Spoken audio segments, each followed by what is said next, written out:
Hello, everyone. I'm James. Welcome back to Easy English for You.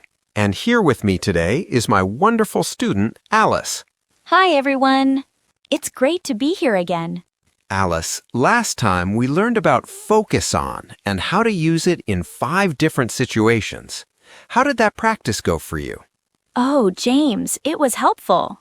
I tried to use focus on at work, but I still made some mistakes with the preposition. That's totally normal. Prepositions are tricky for everyone. Actually, James, I have a big problem. I never know when to use for or to, and sometimes to is just to, but sometimes it feels different. It's driving me crazy. Ah, you're not alone, Alice. Actually, this is exactly what we're covering today. Our member Brian Wang 2308 left a comment asking for help with this exact topic. He said prepositions like for versus to are confusing. So Brian, this episode is for you. Oh, that's so cool. You really listen to your members' questions. Of course, our community's questions guide what we teach. And speaking of community, we have 3 wonderful new members who just joined. Let me welcome Z5275, Doni Mohardino 864, and Walter Albert 1782. Thank you so much for supporting our channel. Yes, welcome to our English learning family. So, Alice, your confusion is super common.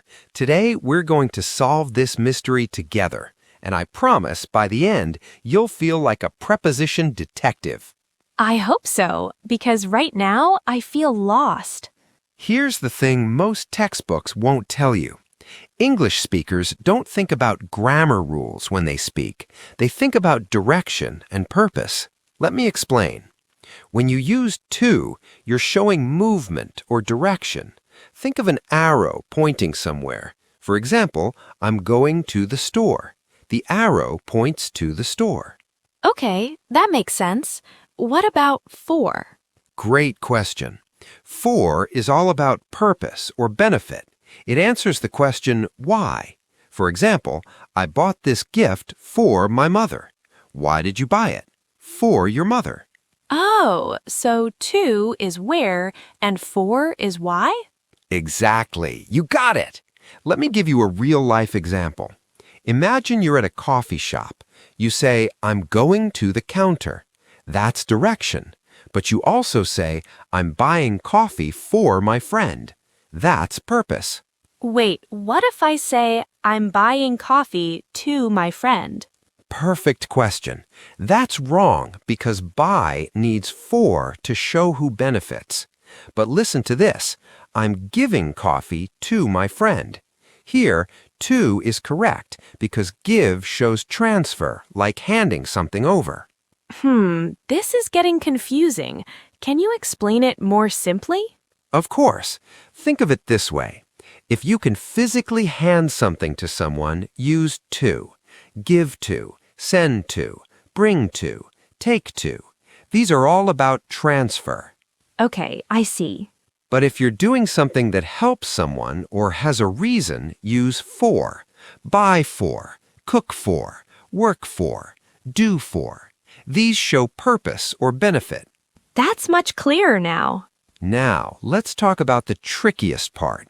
Sometimes to isn't a preposition at all.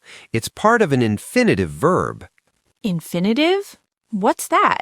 An infinitive is just to plus a verb, like to eat, to sleep, to study. It's not showing direction, it's showing an action. For example, I want to learn English.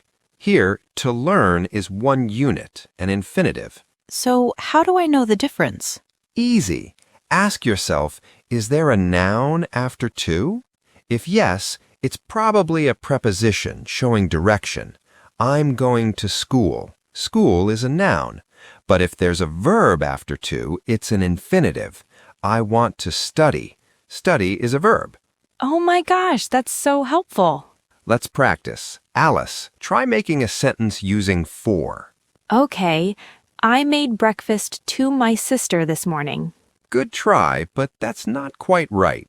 You said to my sister, but remember, cooking is a benefit, not a transfer. You should say, I made breakfast for my sister. You're not handing breakfast directly like giving a gift. You're doing the action that benefits her. Ah, I see. I made breakfast for my sister. Perfect. Now you're getting it. Here's a fun fact. Even native English speakers mix these up sometimes. But once you understand direction versus purpose, it becomes automatic. I feel so much better now. Let me give you one more power tip. In American business English, we often use for with goals. I'm working for success. We are fighting for justice. This shows that Western culture loves clear purposes and reasons. That's interesting. So cultural thinking affects grammar too? Absolutely. Language and culture are connected. Now, Alice, I want to ask our viewers something. Have you ever confused for and to in a conversation? What happened? Leave a comment and share your story. Yes, please share. We want to hear from you. Before we wrap up, let me tell you about our next video. We're starting a 3-part series called Why English Learners Give Up. Episode 1 is about the waiting trap. You know, that feeling of I'll speak when I'm ready. Oh, I do that all the time. Exactly. And we'll show you why waiting is actually hurting your progress. If you have questions about this topic, leave them in the comments below. Okay, let me summarize what we learned today. First, to shows direction or movement, like an arrow. Second, for shows purpose or benefit, answering why. Third, to with a verb is an infinitive, not a preposition. And finally, we practiced the difference. Excellent summary, Alice. I'd just add one thing. Trust your instincts. The more you practice, the more natural it becomes. And remember, our membership community gets a PDF summary of every lesson.